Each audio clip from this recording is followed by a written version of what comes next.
No one noticed the waitress at first. That was the mistake. In a restaurant where chandeliers cost more than most people's homes, invisibility was part of the uniform. Power sat at the tables. Service moved quietly around it. And at the center of the room, surrounded by wealth, confidence, and quiet arrogance, sat a man who believed intelligence always announced itself.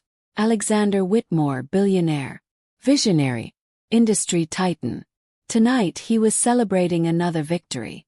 Crystal glasses clinked as laughter rippled across the table. The kind of laughter that came from people who had never been told no. Not recently, not seriously.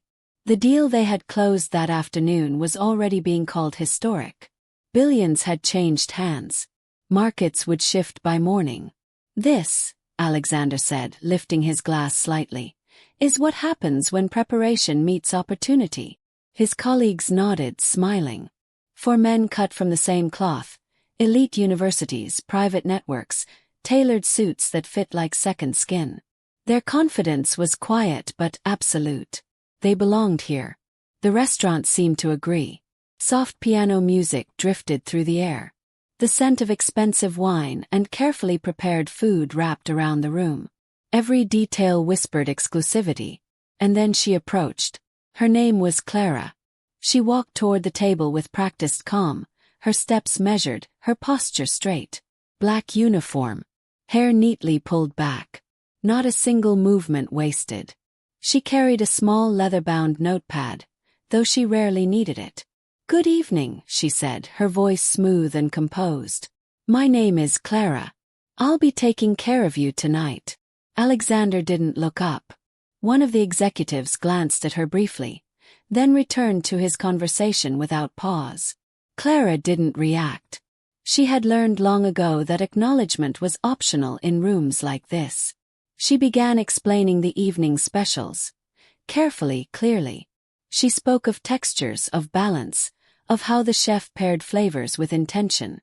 When she mentioned the wine selection, her description was thoughtful, even elegant. One executive smirked and leaned toward Alexander. "She sounds educated." Alexander chuckled softly. "Good training," he replied. "Luxury places like this expect polish." Clara heard them. She always did. But she continued pouring water, her hands steady, her expression neutral. Silence, she knew, was often mistaken for agreement. As orders were placed and appetizers arrived, the conversation at the table shifted, naturally, inevitably, to business. "Inflation is just an excuse now," one man said, cutting into his plate. "Poor management hides behind it." "Exactly," another added. "Everyone wants to sound informed, but very few actually understand the systems." Alexander nodded. Formal education still matters. It separates thinkers from doers. Laughter followed. Not loud, not cruel. Just confident. Clara returned to refill glasses, standing just close enough to hear, far enough to remain uninvited. One executive gestured vaguely in her direction as she walked away. "No offense," he said, amused, "but I doubt most people serving tables have time to think about macroeconomics." More laughter. Clara paused for half a second. Not long enough to be noticed. Not long enough to invite attention. Then she continued walking. Inside something tightened. Not anger, not sadness. Recognition. She had heard this before. Many times. Different rooms. Same tone. Alexander leaned back in his chair, relaxed. "Everyone has a role," he said. "Society functions because people stay in their lanes. Leadership isn't for everyone," another executive agreed. The main course arrived. Conversation grew louder, more relaxed. Success had a way of loosening tongues. Alexander lifted his wine glass. "This vintage is excellent," he said. "What year did you say it was?" Clara stepped forward. 2016, sir." He raised an eyebrow. "And the region?" "High-altitude vineyards," she replied. Cooler temperatures that year created a more restrained profile. There was a pause. Alexander looked at her properly this time. He said. "You know your wine." "Yes, sir." One executive chuckled. Good memory. Clara met his eyes briefly. Thank you. As she walked away, the executive leaned back. Probably memorized. They're trained to sound impressive. Alexander didn't disagree. The assumption settled comfortably among them like an old habit. Dessert menus arrived. Coffee was poured.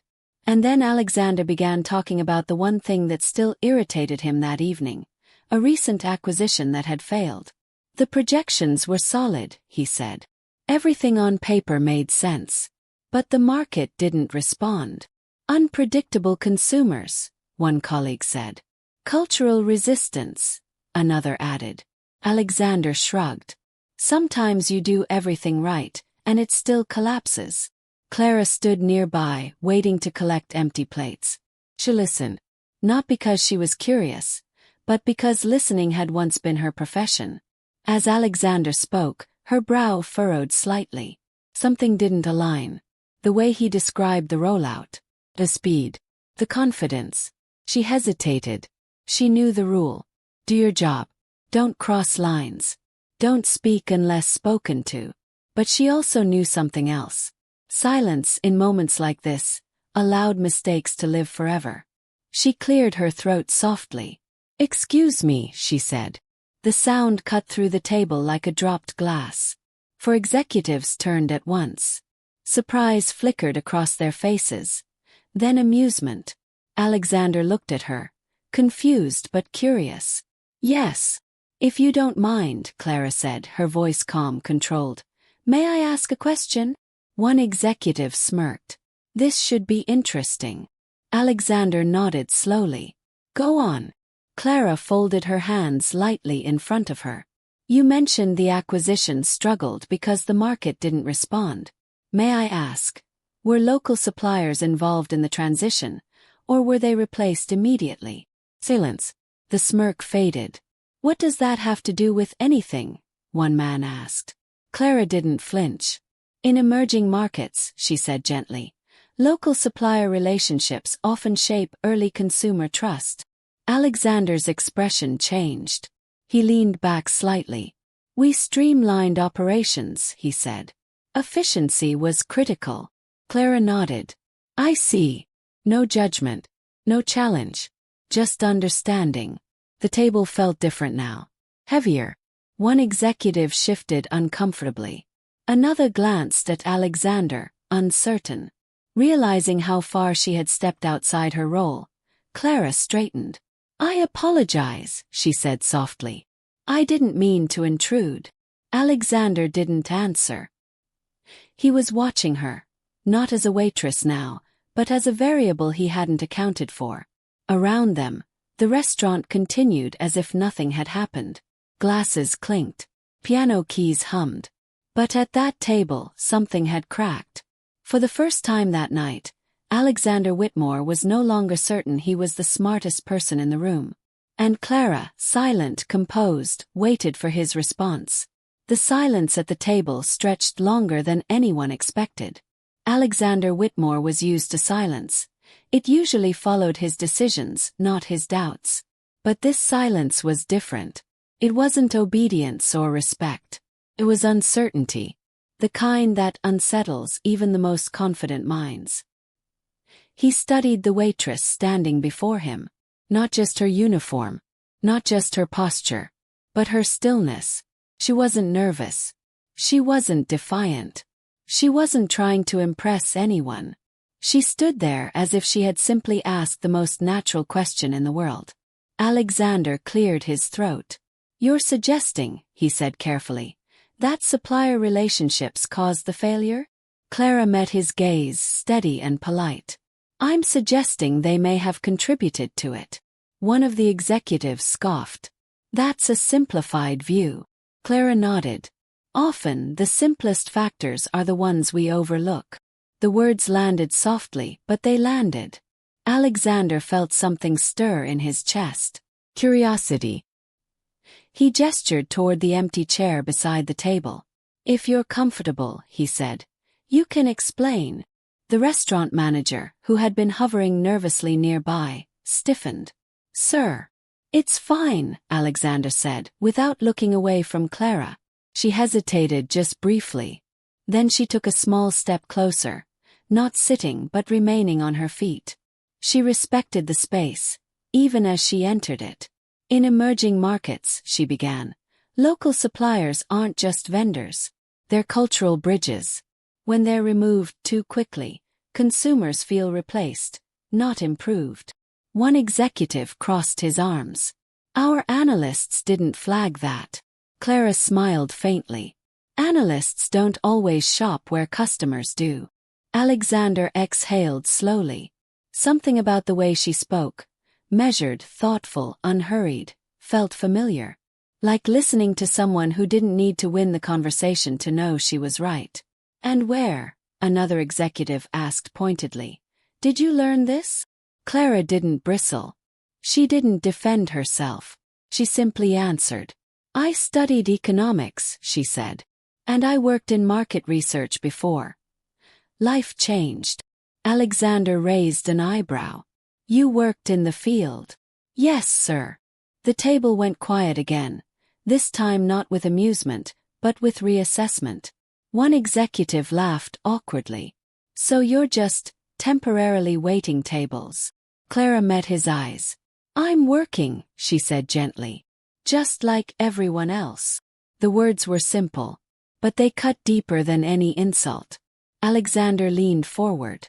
Tell me, he said, what else did we miss? Clara paused, not because she didn't know, but because she was choosing her words carefully. The rollout was fast, she said.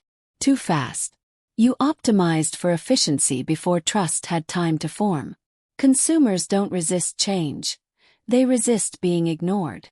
No one interrupted her this time. Alexander felt a tightening behind his ribs. He thought of the reports, the numbers, the meetings where speed had been praised as strength. He saw it now. The gap.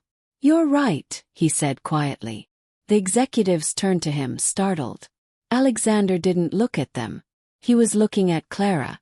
We assumed logic alone would carry us, he continued. We didn't listen. Clara inclined her head slightly. Listening is often the hardest part. The restaurant manager stepped forward again. His voice tight. Sir, I'm sorry if this is inappropriate. Alexander raised a hand. It's not. He turned to Clara. Thank you. The word hung in the air, heavy with sincerity. One of the executives shifted in his chair. I owe you an apology, he said, not meeting her eyes. For earlier. Clara nodded. Apology accepted. No triumph. No resentment. Just grace. Alexander gestured for her to sit this time. Please, he said. Join us if you'd like. She hesitated longer now. I appreciate the offer, she said. But I'm still on shift. Alexander smiled, really smiled. Then we'll talk while you work. The rest of the meal unfolded differently. The men asked questions. Real ones. About markets, about consumer behavior, about how assumptions form. Clara answered when she could, and when she didn't know something, she said so plainly. There was no pretense in her honesty. When the table finally cleared, Alexander asked the question that had been forming since the moment she spoke. Why are you here? He asked gently. Not tonight. Here. Clara considered him. Because my mother got sick, she said. Because my younger brother needed help. Because I learned that stability matters more than titles. Alexander nodded slowly. And do you want to go back? He asked. Clara smiled. Not sadly, not eagerly. Just honestly. I want to move forward. Alexander reached into his jacket and slid a card across the table. If you ever want to talk, he said, about opportunities, not favors, call me. She looked at the card, then back at him. I'll think about it. He respected that answer more than an immediate yes. As Clara walked away to finish her shift, the restaurant staff watched her with new eyes. Nada. Respect. Alexander sat quietly long after the plates were gone. 4 years. He had believed intelligence revealed itself through credentials, confidence, and command.